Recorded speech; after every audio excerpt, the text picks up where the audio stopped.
everyone. Welcome. Hey, welcome back to the Caring Caregiver Show for season 14. Man, this is awesome. I'm your host, Savvy, the founder of Give Me a Break, which of course is a nonprofit organization that's caring for caregivers. And we're here to bring back the joy of caregiving.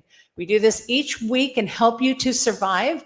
And one of the ways that we do that, of course, is through our website. You can go on, which is, let me just, you guys, I haven't done this technical stuff for a couple of months, so you're going to have to be patient with me. There we go. So you can go onto our website, gab808.org, and you can contact us by text at the phone number on the screen, 808-754-3787, or just drop us an email, info@gab808.org for more information. And you can go on that website and fill out a support request form right there. We will get back to you. We will try to help you and guide you in any way that we can to make your joy of caregiving come back, because we know you're tired. I know you're frustrated, and I know it's exhausting. I'm still a caregiver. I know every day what that feels like. And so we're here for you. We're all caregivers. We also offer you a break each week, and we do that on our support sessions, and they are all online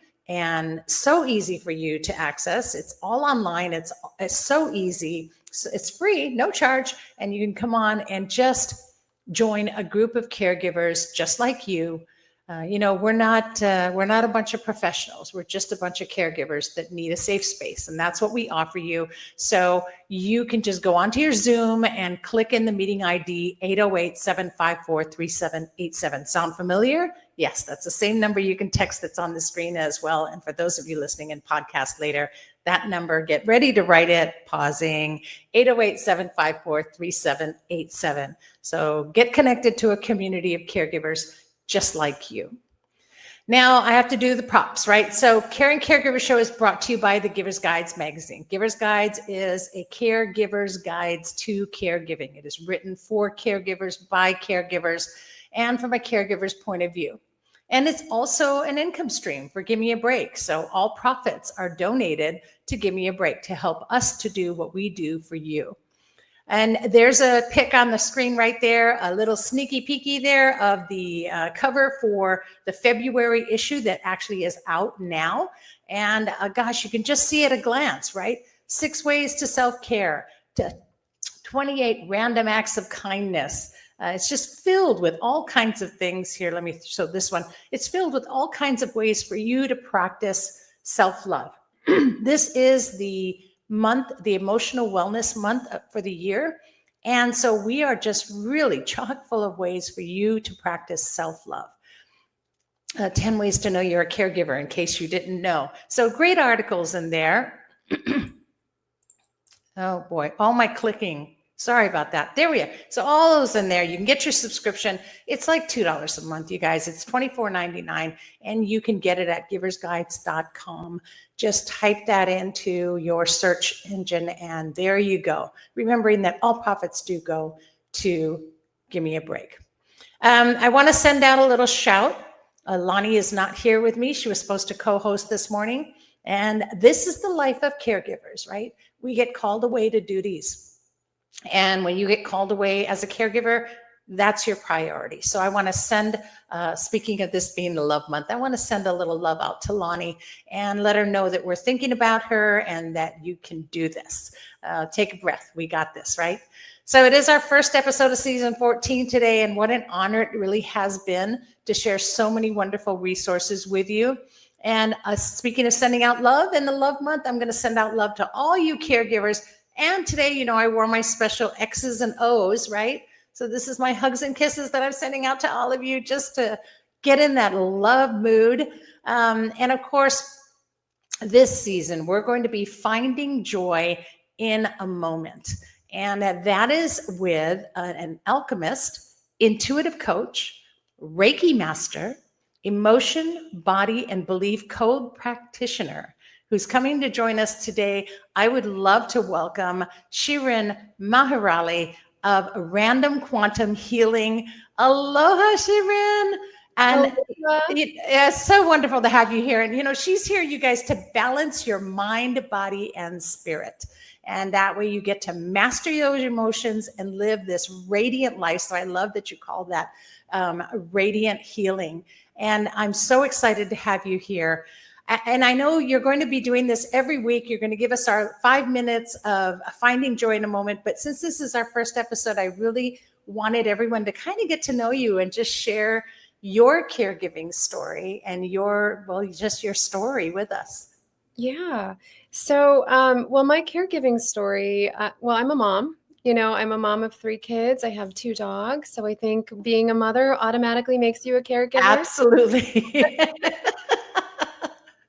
We're our moms, and being a mom is the very first caregiving experience. Yeah, That's for everyone in all of our lives. So yes. Yeah.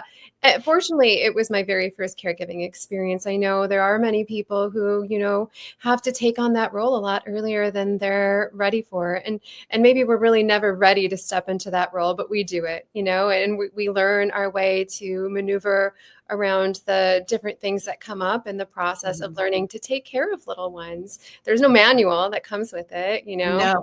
All the chaos in a second, right? Yeah. Yes. Yeah. So I think through that process, you really do, as mothers, you almost turn into a martyr without even realizing it. You don't put yourself first. In fact, I almost feel like, in a way, society makes it seem like you have to put everybody else first, that is our role as a mother, is to make sure that, the kids are taken care of, the husband's taken care of, like everyone else but you. Somehow you get put last. And I don't know where that became okay in the process, because if we don't fill up our cup, then how can we really fill up other people's cups? That's right. And if we neglect ourselves, then that's, I think, when we start to see a lot of symptoms, I guess you could call them. We start getting depressed. Maybe we have anxiety. Maybe we even develop chronic symptoms. Yeah. And this comes from, I believe, there's a lot of factors involved, but it partially comes from being in a negative emotional state that really wears us down over time. It can affect us very deeply. Everything from emotional baggage to just trauma that we really haven't fully processed.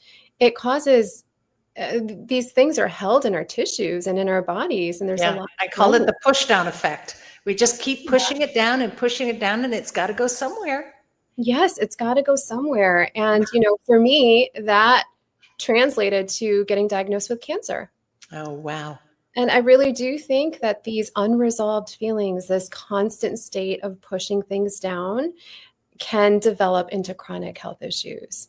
And even cancer can develop from something like that. Of course, it's not the only cause. There's a lot of causes to having a diagnosis such as that. But I do think that there's underlying deep emotional issues that contribute to having a cancer diagnosis or having some kind of chronic health issue.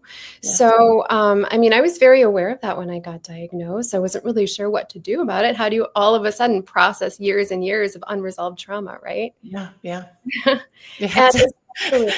That could kill you, right?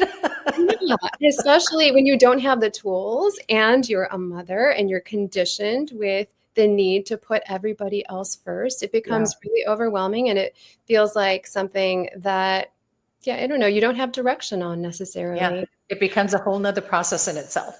Yeah, definitely. And I think through the process of just, living life and having life happen to me, I really seeked out alternative holistic approaches on how to improve my well-being, because I didn't want to be stuck with a prescription drug for the rest of my life. I was tired of being told that your well-being is now going to be affected because you have cancer or because you're aging. You're going to all of a sudden have these health issues.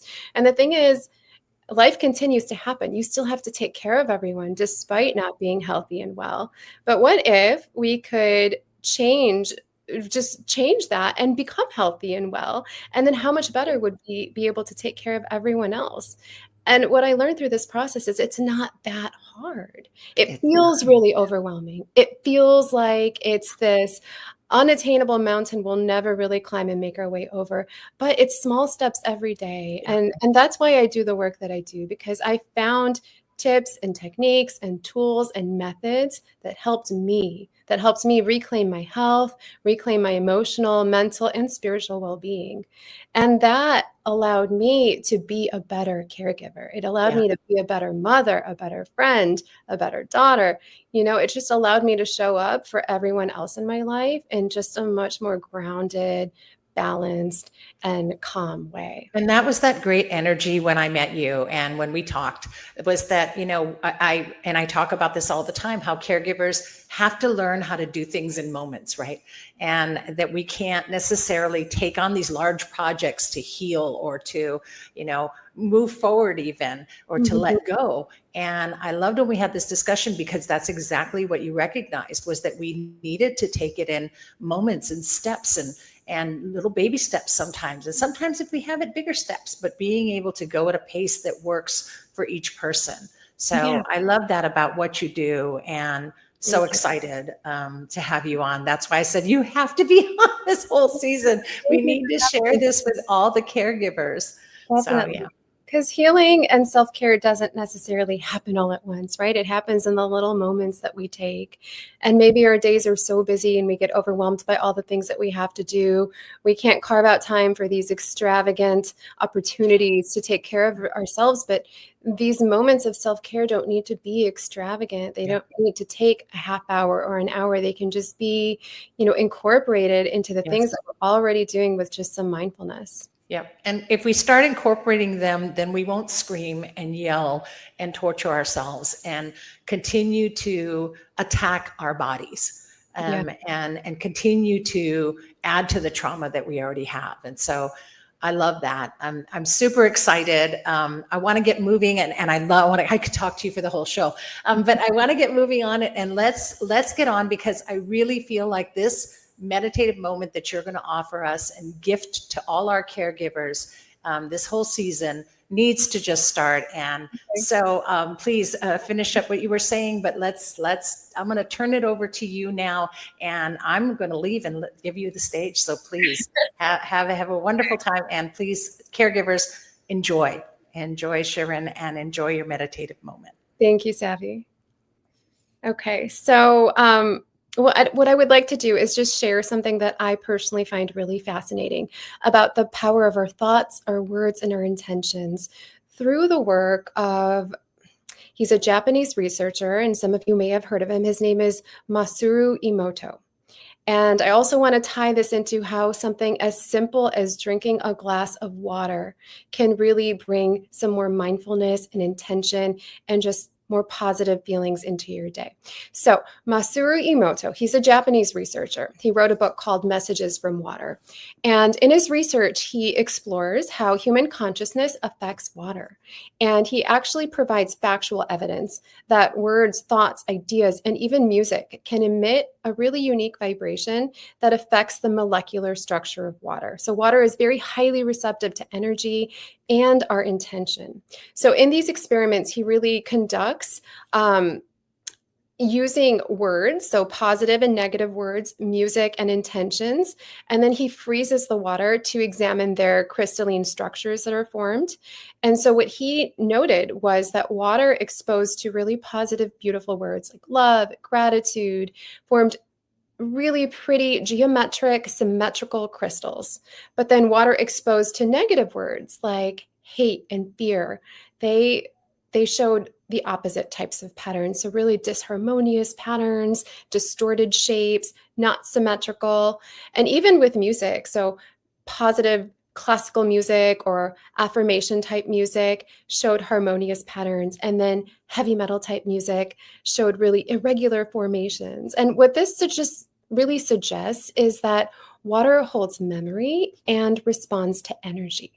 So this is really powerful considering our bodies are made up of what, like 60 to 70% water, right?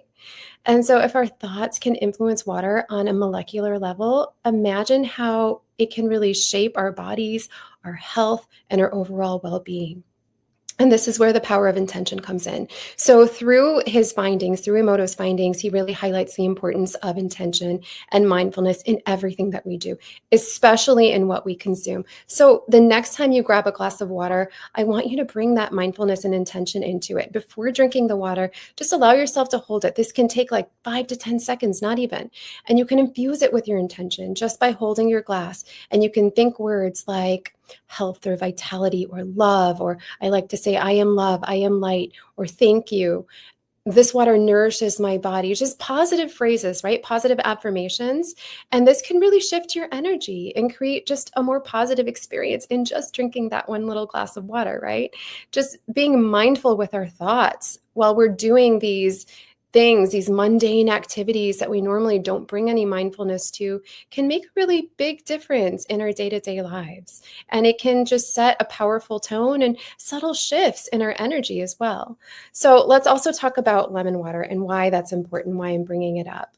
I personally drink lemon water every single morning and throughout the day. And it's just a really simple but powerful way to nourish our bodies and our minds, because lemons offer hydration and detoxification. So lemon water supports our livers. It flushes toxins out of our bodies. It supports our digestion, and it helps bring hydration on a cellular level. Maybe you don't like lemons. Cucumbers can also do something similar, or any type of living food brings energy back into our water.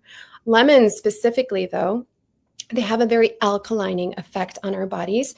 They are acidic, but when we drink them, they actually balance our pH. So they're very alkaline. They also have vitamin C, right? So that boosts our immune system. It promotes and supports collagen production, which I know everybody is interested in these days. And then it supports our mood and energy. So when you cut that lemon, just take a second, smell it, and invoke some of your senses. Allow that smell to just boost your mood. The smell of lemon in general is known to help with mental clarity and provide an elevated mood. So this is just a natural pick-me-up. So next time, let's say tomorrow morning you wake up, imagine starting your day with a glass of water infused with positive intention and a squeeze of lemon. And before drinking it, just take that moment to express some gratitude for your health, set an intention or say a positive affirmation.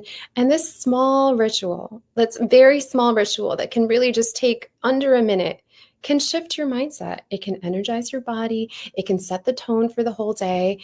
And what it ultimately does is our thoughts create our reality, right?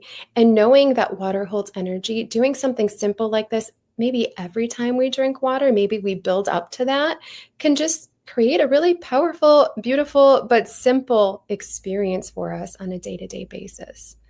So I really wanted to share that because I know I take the time to do that. I like to bring that intention into my day every single day when I start my day and throughout the day, because it's just these small moments. And sometimes that's all we have. Sometimes all we have are these small moments to bring some mindfulness into our day. And that simple shift can make such a big difference. And even with music, let's say you can't think clearly. Maybe you're in a really negative space and you're not able to come up with a positive intention or a positive thought to program into your water. You can even play music. I mean, there's really beautiful music out there that can uplift our energy, and that can also support our hydration, and it can support just our overall vitality, right? Anything to bring more positivity into our lives and shift us just a little bit every day out of maybe a negative, more mundane state can improve our overall well-being. So I like to use like this giant glass of water here, and I have already lemon squeezed into it. And I like to just set an intention, and we can do that together. We can just say, I am love and I am light, and that's it. It just takes a moment, and then you drink it. I think it's a really beautiful, simple experience. I love that. Thank you. Yeah, you're I welcome. really appreciate that. And I look forward to all of our moments that will come up this season. Thank you so much for you. Thank you for your love and your time and sharing with us. Thank you so Aloha. Thank you so much, much. Sharon. See Bye. you next week. Bye.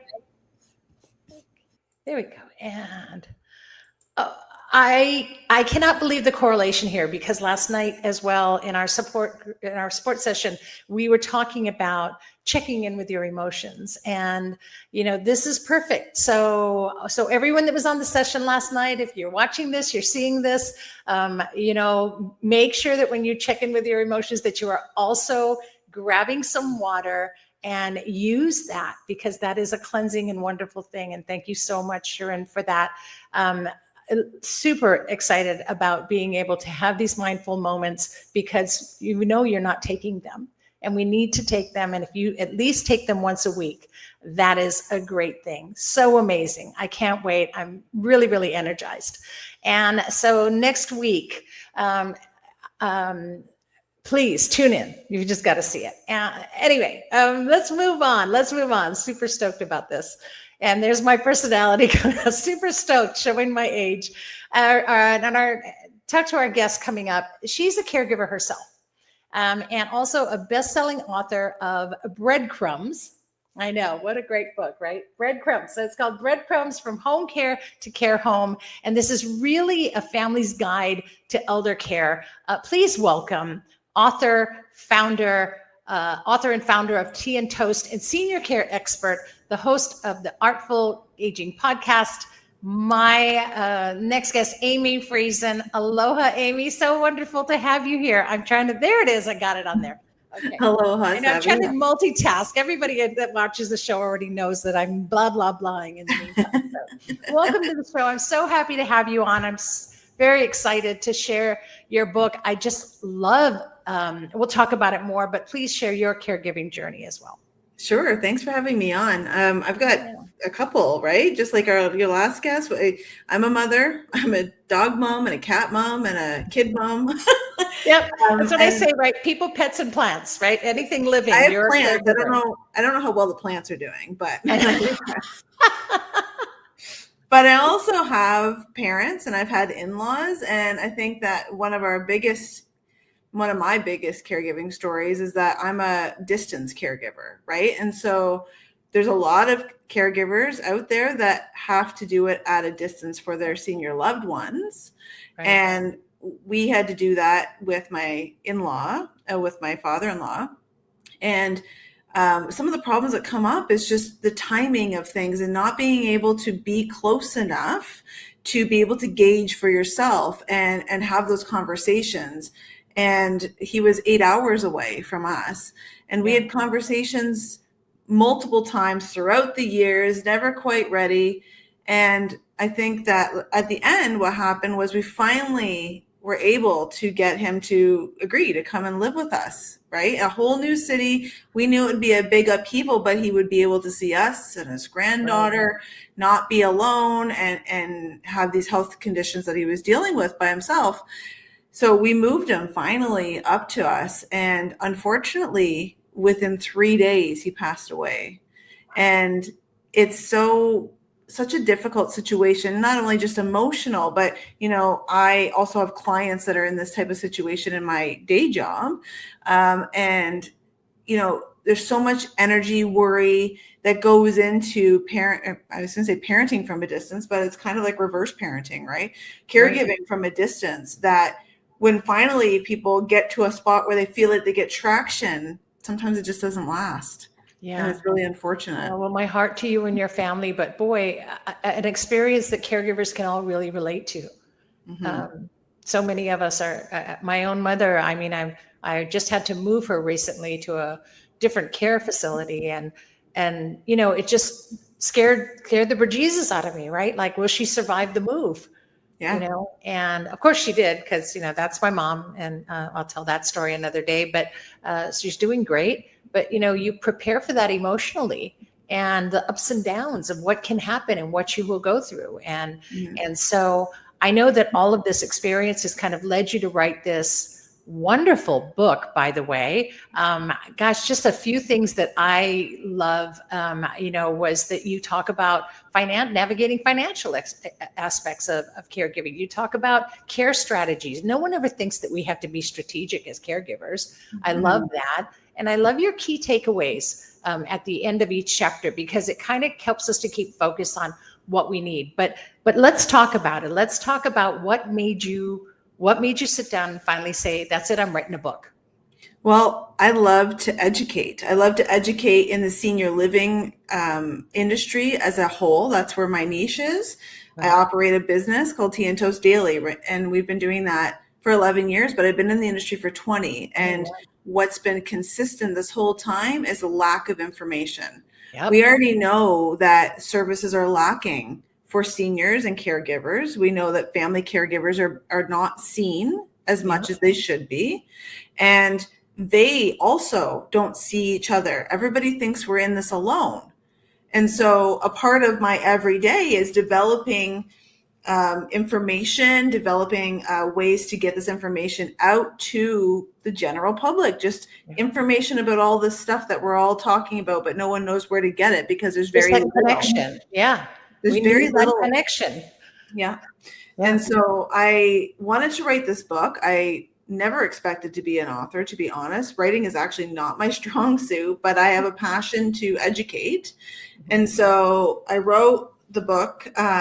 It actually didn't take me very long because what I wanted to do is really show caregivers that not only do I see them, and someone that is, out in the industry doing this all the time, we see them, but there are other caregivers that are exactly in the same spot. Yeah. And if we can open up and discuss it like you do with your sessions on Zoom, if we can open up and have those discussions and remove the stigma and talk openly about all the crazy stuff that we deal with on a daily basis. Makes all the difference. It makes all the difference. People are always concerned about what they say sometimes around me. It's like, oh, sorry, TMI. And it's like, I literally talk about everything all day long. And it's because we're dealing with it all day. We live in TMI. We live in too much of everything. It's TME, too much of everything as caregivers. That's right. Yeah. So it's like we all live there as caregivers. I'm doing that more in my business at this very moment, but we work with our caregivers all the time and they're knee deep constantly. And the other thing I wanted to point out in this book, I talked about a number of different things, but I wanted to really reassure everyone, caregivers, that, I've seen the stats and we not only are not noticed as family caregivers, but we're expected to make these decisions or help make these decisions in elder care, especially in senior living, which is my own niche, that we don't know where to get the information from. Because zero knowledge. There.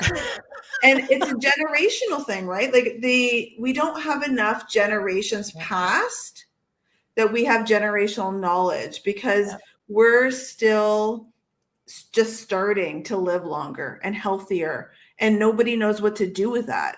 We know we're coming off of a generation. We're coming off of a generation that didn't talk about anything. We don't talk about those kind of things. We don't talk about that. You know, and that generation's turning now. So we're having to care for parents who didn't have those discussions, who didn't plan, who didn't. And boy, do we need to start communicating, and do we need to start making this a part of every family discussion? Absolutely. That's why I've created courses around how to have the talk, right? Like the mothers and fathers that we have to have the birds and the bees talks. Yeah. And now these are the elder care talks, right? They're all awkward. No one wants to do any of them. Nope. But they're so necessary. And you're right, that generation, it wouldn't talk. And now the generation coming through right now is still very much like that. There's definitely an opening there. Yeah. But as we move through, I can tell you, I'm a millennial. I can tell you, we talk about everything, right? Yeah. And so it's like, as we come through, we want plans for everything because we want to make sure that everybody's prepared, that things that we need, like wills and powers of attorney and all this stuff. Yes. Why not talk about it? Right. Well, it's so funny because like you talked about having the birds and the bees talk. Well, the birds and the bees talk, we know what the byproduct of that would be if you didn't have it, right? That's obvious, right? Okay, we don't want to go there, so we're going to force ourselves to have that talk. Yeah. What I think a lot of people don't realize what the byproduct of not having elder discussions or elder care discussions, what the byproduct of that is. Well, the byproduct is literally, or can be literally, having to, as a caregiver, uproot your entire life to jump into your senior parents' crisis and manage it. Crisis. And Going into crisis. a major crisis. And if things are left unchecked, Yep. every time you'll end up in a crisis. And the crisis takes so much more energy and time because you're not prepared, right? Even if somebody landed in a crisis but had prepared, you would take the documents out and go 1, 2, 3, 4, 5, right? And it would save you time. And so some of the things could have been avoided just by preparation and discussions. And, and you find yourself sitting there not knowing which way to turn, who to talk to, what resource to find. And so that does need to change. And that's another reason why I just think that your book is so amazing and what you do is so amazing for caregivers, because it's what caregivers really need right now more than ever. I wanted to really contribute to the landscape for caregiving in literary, like a literary landscape, but also just like the information sharing generally. And, before I wrote my book, I went out looking for books. I'm Canadian. And so I looked in Canadian and US separate to see what there was. And there's not very much. There's more, of course, in the US, but like there's not a lot in Canada. And although I wasn't prepared to be an author, I was like, I guess I'll have to do it myself. Somebody's got to do it, right? Yes. And I think that's where a lot of us find ourselves, is that we're outside of the box thinkers anyway, and we need a way for people to see and hear all of this. So, okay, no one's doing it. Well, then doggone it, we need to step up and do it. And I encourage anyone and everyone to start connecting. We have to start holding hands. We have to start, arm in arm, saying, okay, you've got this, great, I've got this, let's get it out there. This isn't a competition right now, it's a survival, and we're in survival mode. And in order to survive, we have to come together. And I'm so happy to have people like you, like Shirin, that are on the show today, to be able to just connect everyone and continue to do that. And that's really what this show's all about. So, yes, thank goodness you wrote this. Thank goodness you're a writer, and thank goodness for everything else you do. And so on your website, what are some of the things that our caregivers can expect to find?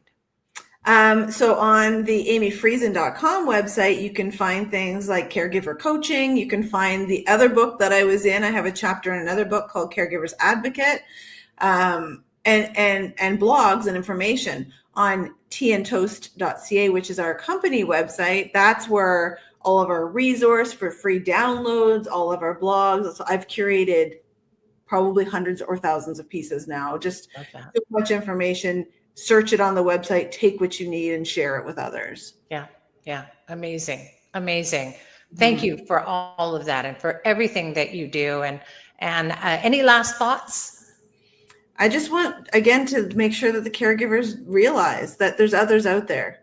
Once you start that conversation, even with a random stranger, I guarantee, right? We're all caregivers. We're all out there. Just nobody wants to talk about it. Yep. Well, we just connected Canada and Hawaii today. So thank you for that. And I'm so excited to meet you, and I'm so excited to be able to have shared your book. And so thank you so much for that. I really appreciate you making the time to come on the show today. Thanks for having me. I appreciate it. Yes, wonderful. Thank you so much, Amy. Aloha. Thanks. Aloha. All right. Well, there you go. See, everyone, this is what the Caring Caregiver Show is all about. Bringing you peace, bringing you joy, bringing you the resources that you need to survive your journey. And, I didn't talk about it, so I'm gonna. 50% of caregivers will not survive. You will pass before the one you're caring for. You are at high risk. Please take a moment today, grab your water, grab Amy's book, and please take a moment for you so that you can survive this. This is a real critical time for all of us caregivers. We really need to be joined together in community. And I can't thank you enough, Amy, for sharing that with us today and for all you do for caregivers. Okay, so now, here are some upcoming events. So get ready to mark your calendars. And I'm gonna, first of all, I wanna put this up there. Here we go. Let me get the correct. There you go. So I want to take note, and I want to send out a shout to everyone, and especially Sharon, thank you, because I know that you are also dealing with cancer as well, or have survived. I wasn't sure. I didn't listen correctly to that, so my apologies. But knowing that you had that diagnosis and knowing what you had to go through is so hard, and being a caregiver as well. So my heartfelt love and appreciation to all cancer caregivers and all those going through cancer. Give each other a hug. It is a team. It is a team survival. You need each other, the caregiver and those going through cancer. And if you're a caregiver going through cancer, trust me, give yourself a big hug, because you deserve that. So yesterday was World Cancer Day, and we want to recognize that. Also coming up here, and this will be this Saturday. Come and join us at the Pearl Ridge Shopping Center, the Tech Savvy Teens. We are partnered with them. Give Me a Break is partnered with Tech Savvy Teens, and we are here to help you with their tech needs. So you've been having trouble with that particular app on your phone, or you can't seem to get your laptop going, whatever it is, bring them along with you, get your devices, come on down, and our Tech Savvy Teens are going to help you. So really excited about that this Saturday. And also coming up next month. So this is for next month. This is for March. Our yearly annual Hawaii Caregivers Expo is coming up, you guys. So this year it will be at the Windward Mall on March 22nd, and it's called Finding Strength in Community. Well, there you go. We are finding strength in community, and we are holding hands across the globe. So make sure that you mark your calendars for those dates. This Saturday, Tech Savvy Teens, the 8th of February. Then again, we've got our Hawaii Caregivers Expo coming up on March 22nd. Also, somewhere in between there on February 21st, by the way, will be the Generations Senior Fair. And I'm trying to remember where that one was. I didn't put it down in my notes, but I'll talk about it next week. Don't worry. You'll get information about that. And then, of course, the last thing I really want to talk about is I want to talk about the bill again, because one of the biggest things for caregivers is that caregivers are not getting paid. There's a lot of changes that are happening right now in the world. There are a lot of things that could come and could go, and we don't know which will be which, and we're not sure where the caregivers will end up in this. But because we're so quiet, we're so isolated, we don't speak up for ourselves, we have to change that. So we need to speak up for ourselves. We need to find a way to get caregivers paid. This is a simple solution. Support the bill. Please go to our website. Go to our website today. Go to gab808.org and support the website. Support this bill. I'm putting it up right on the screen. If you see it, please just go to our website, gab808.org. Click on Be an Advocate and sign up. Just support that bill. There's a form right there. We need help. We need help. We need support behind this. We need to get caregivers paid. And so with all of this that's going on with funding right now, maybe there's a way to just do this without having to go through all of these other systems and without losing anyone else's funding. So hopefully that will help. And that's something that you can do to support us and support caregivers, even if you're not one yourself. Okay. All right. So thank you. What a show. Boy, it took me a little bit to kind of get back in the swing of things. It's been 2 months, and I appreciate that you were able to watch all of our rebroadcasts. And I really want to thank my guests today. I want to thank Amy and Sharon for caring to share. And of course, remind all of you that this show is brought to you by Give Me a Break and sponsored by Givers Guides. So keep all of those subscriptions coming and help us to pay for everything. Really appreciate that. And because the Caring Caregiver Show is about connecting you to resources, you can always go onto our show, Caring Caregiver Show, our website, caringcaregivershow.com, and you can see all the past episodes on there. You can listen to it on audio as well. But we're here with more resources than you can even imagine, and a community, inform that community for your wellness and survival as our goal. And the next show, by the way, let me take that off. Our next week, our show, we will have Tony Varicella, and my co-host, Danette Penrod. You all know Danette. I'm really excited to have her next week. So she will be co-hosting with me, and we will be featuring Tony, who is with the Alzheimer's Caregiving and the Caregivers. And so he has a great story to talk about and a great nonprofit as well. And we will be sharing one more resource next week. So please join us. Look forward to seeing you all next week, either live or again. If you miss us live, that's okay. Just go to any of our social media platforms for either Give Me a Break, Caring Caregiver Show, or Giver's Guides, and check out all of these live posts are on there. You can watch them at your leisure. And again, right at our website, of course. But then if you miss that, that's okay. Go to whatever podcast platform that you use. I don't know, podcast, gosh, Spotify, Apple, Stitcher, Google, any of those platforms, and type in Caring Caregiver Show. And you'll be able to listen to us on podcast as well. So the most important thing is get connected, stay connected, and get resourced. And that's what we're here for. So I hope that helps you. And I look forward to next week's show. I'm really excited. So thanks for being here with us today. And remember, breathe. And add to that, drink your water with good intention and positive intention. Here's hoping that you're finding more joy in caregiving every week, right here on the Caring Caregiver Show. Thanks for tuning in, and please be kind to yourself and to all those who are caring. Aloha, everyone. There's the button.